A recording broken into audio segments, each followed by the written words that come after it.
Guys, the Las Vegas Aces are looking a whole lot lighter after some of these trades and free agency signings that have happened. And guys, it's leaving the bench to look a little sparse. Breaking news, the Las Vegas Aces have lost half their team, 2 top assistant coaches, and their GM all in the same offseason. If that's not a red flag, I don't know what is. The Las Vegas Aces, the team that revitalized the modern-day super team in the WNBA. They went from dominating the league, is now the team that did not live up to expectations this year, and is a team that's one by one falling apart in front of our own very eyes. But wait, there's more ad and a pending lawsuit and rumors of under-the-table deals, and you've got yourself a full-blown implosion. So what's behind this mass team exit? And what's driving A'ja Wilson to tears? Looks like what happens in Vegas doesn't always stay in Vegas, especially when it comes to team drama. Are you ready? Let's go. So, for all Aces fans, it's over. It's over. It's over. The reign of the Aces is over. I understand the shortest dynasty in the history of the sport of basketball. You know, I've never heard of a dynasty that won 2 championships and then was done, because you're seeing all the ring-chasing free agents getting out of Vegas. You know what they say about karma. Well, it seems like it's coming back to bite the Las Vegas Aces in a big way. Remember, when they were on top of the world back-to-back champs with a roster that seemed unbeatable those days, are looking more and more like a distant memory. Let's rewind for a second. The Aces were riding high, their swagger on full display. A'ja Wilson and Becky Hammond were practically untouchable, or so they thought, but then came that semifinals loss to the New York Liberty, and suddenly the cracks started to show. We have to get better. We have to really take a sharp look at ourselves, look ourselves in the mirror, see our shortcomings, and then, you got to make the moves necessary, whatever that means, to put the best product that we possibly can. It's not going to be the same group probably next year. It just won't. And I'm sad about that, because I really like that group. They were a pain in my ass, but I was a pain in their ass too. The first domino to fall, Kate Martin, the fan favorite, and spark plug, was left unprotected in the expansion draft. And before you could say what were they thinking, the Golden State Valkyrie. Snatch her up, it's like the Aces gift wrapped one of their most promising young players and handed her to a rival. Well, I mean, Becky Hammond, you were right. Congratulations, but did you really think it would be this different, a roster? But that was just the beginning. The real shocker came when Kelsey Plum, the sharpshooter extraordinaire, decided not to sign an extension. Next thing you know, she's been traded to the Los Angeles Sparks in a deal that had fans scratching their heads. Sure, they got Jewel Lloyd in return, but at what cost, especially since Plum is younger, more efficient, and doesn't demand the ball as heavily as Lloyd. I'm really excited. This league is all about opportunity, and, you just need one shot, right? And I'm very thankful for the Aces and everything I got to learn there, but I'm really excited for this new beginning and to build something from the ground up here with the Valkyries. And let's talk about that bench, the one that was supposed to be the AC's secret weapon. Well, it's not so secret anymore, because it's practically empty. Sydney Carlson, A'ja Wilson's bestie, gone to the Indiana Fever. Tiffany Hayes, she's joining Kate Martin over at the Golden State Valkyries. And Alicia Clark, she's headed back to her old stomping grounds with the Seattle Storm. Seattle Storm are sending Jewel Lloyd to the Las Vegas Aces in a blockbuster 3-team trade that moves Kelsey Plum to the LA Sparks. That's according to ESPN. As part of the deal, Seattle receives the 2nd pick in this year's WNBA draft from LA in exchange for the Storm's number 9 pick, while the Aces also receive the 13th pick, a 2nd-round selection from the Sparks. It's like watching a game of musical chairs, except when the music stopped, the Aces were left without a seat. 5 key players lost their entire rotation up in smoke. You've got to wonder what's going on behind the scenes to cause this mass exodus. Latest departures for the Las Vegas Aces include 2 heavy hitters off the bench and 2 former 2023 and 2024 Sixth Players of the Year. Tiffany Hayes, fresh off winning the 6th Player of the Year award, is jumping ship to join the Valkyries.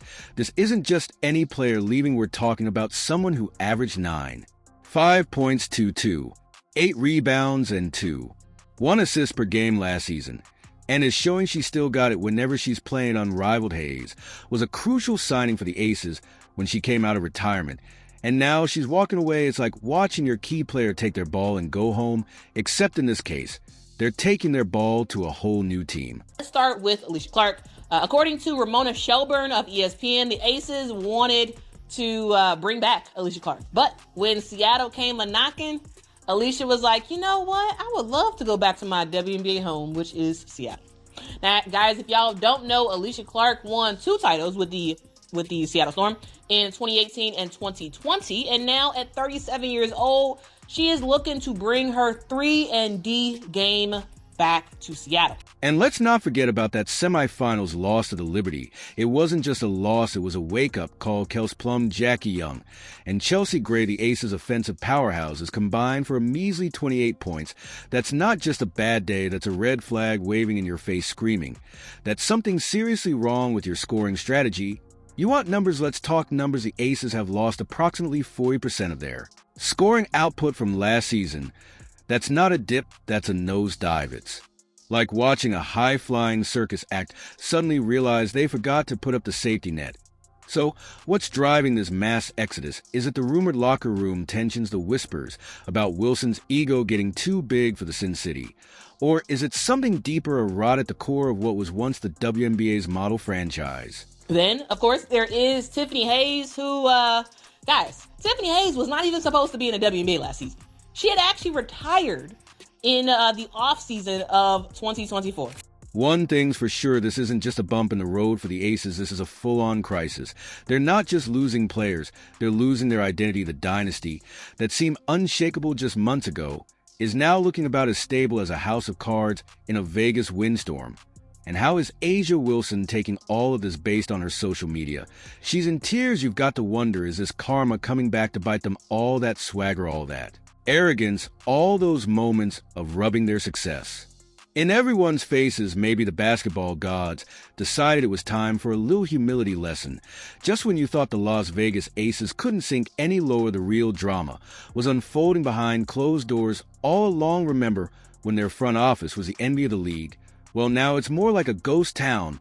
What's causing this mass exodus from the top down? Hayes, she hopped on with the Las Vegas Aces mid-season for the 2024 season and made a crazy awesome comeback. Guys, she was averaging nearly 10 points a game off the bench. She gave the Aces that extra little gut punch that they needed off the bench to give them some more intensity, give them some offensive versatility of sorts.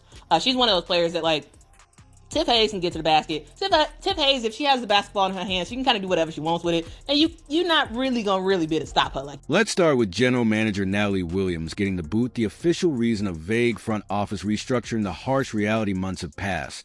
And the Aces are still without a GM. It's like they're playing basketball without a point guard who's calling the shot. Your guess is as good as mine. But wait, it gets even juicier. Whispers are circulating that Becky Hammond might be eyeing a power play. Word on the street is she could be gunning for a dual role as both head coach and general manager, like her old boss Greg Popovich. Talk about wearing too many hats. Is this a smart move or a recipe for disaster? And if you thought the coaching staff was safe, think again. Hammond's top assistants have packed their bags and hit the road. Natalie Nakas, once a key part of the Aces coaching lineup, is now making history as the first Asian American head coach in WNBA history with the Golden State Valkyries. Good for her, but tough luck for Vegas. Not to be outdone, Tyler Marsh decided, I'm going to go out there and I'm going to try to be the best. I get y'all saying best player in the world. That's great. It looks great. But I want to be the best person. I want to be the best teammate, because that's how I get the best out of my team. Not to be outdone, Tyler Marsh decided to jump ship too. He's taking his talents to the Chicago Sky. Now, if you've been following the WNBA, you know the Sky isn't exactly smooth sailing either. So, is Marsh escaping one sinking ship only to board another? Only time will tell. Staff that's been gutted faster than a fish at a sushi restaurant. The Aces are looking less like the powerhouse they once were, and more like a team that's lost its way. You've got to wonder what's really going on behind those glitzy Vegas curtains. You know how they say what happens in Vegas stays in Vegas. Well, not this time. The Aces' dirty laundry is being aired for all to see, and it's not pretty, from discrimination lawsuits to coach suspensions. This team's got more. Drama than a soap opera marathon. But also, there is a huge thing that you all have to keep in mind is that the Las Vegas Aces do not have a GM right now. They let go of their GM a couple months ago, and they have not put anyone in that place. And so, hey, Nikki Fargas and Becky Hammond are trying to make some wonders without an actual GM. Let's talk about the elephant in the room, the Derek Ahami lawsuit. This isn't just some minor squabble. We're talking serious allegations of discrimination and unfair treatment. Hami claims she was treated poorly after her pregnancy, and that the Aces management failed to support her during this time. Now, I don't know about you, but that doesn't sound like the behavior of a championship-caliber organization. The league didn't take these allegations lightly. They slapped the Aces with a record fine of $500,000 and stripped them of their 2025 first draft pick. That's not just a slap on the wrist. That's a full-on knockout punch to the team's future, especially when you already have a depleted bench. WNBA's newest franchise, the Golden State Valkyries, have named Natalie Nakase as their first ever head coach. And just when you think it can't get any worse, there are whispers about under-the-table player benefits the league's investigating, whether players receive benefits that weren't disclosed. Now, I'm no expert, but that sounds an awful lot like cheating to me. And if there's one thing sports fans hate more than losing, it's cheating. This isn't just about a few bad apples or isolated incidents. This paints a picture of a team culture that's rotten from the top down, to have gone from being the WNBA's golden child to its problem child faster than you can say what happens in Vegas. Now, let's compare this dumpster fire to what's happening over in Indiana. The Fever, they're making all the right moves this offseason.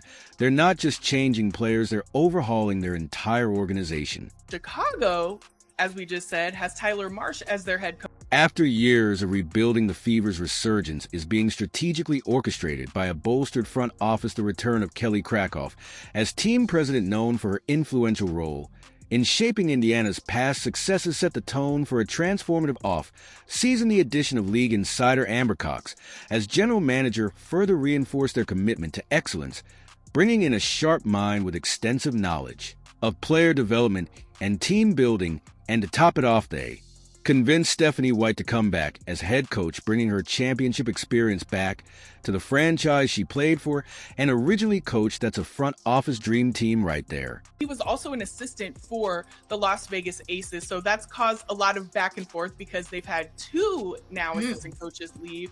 Natalie Nakase is now the head coach of the Valkyries. And boy, did this new front office and coaching staff go to work. The Fever went on a shopping spree, and free agency signing championship veterans left and right. Natasha Howard checked the boner, you bet. Sophie Cunningham and Sydney Carlson absolutely owe. And they managed to resign their star Kelsey Mitchell. It's like they're building a dream team to surround their new golden girl, Caitlin Clark. Clip 20. Clark's debut season was nothing short of sensational. She shattered 62 records, injected unparalleled energy into the team, and drew league-wide attention. But beyond the stats, her leadership invigorated the Fever's culture, establishing them as more than just underdogs, with a rising core that includes standout players like Aaliyah Boston and Lexi Hull, and season guard Kelsey Mitchell leading the charge. The Fever's prospects for 2025 and beyond are glowing. The Fever's commitment to nurturing a strong, supportive environment stood in stark contrast to the Aces' season marred by drama. Indiana's approach centered on long-term growth and fostering team chemistry, attracting potential free agents who sought stability. And a clear vision word within the WNBA was that Indiana's revitalized front office and Clark's magnetic draw were making the Fever a desirable destination for top talent. The league is investigating the Aces for potential salary cap circumvention. Back in May, the Las Vegas Convention Authority gave each of the players an additional $100,000 to basically be active in the community.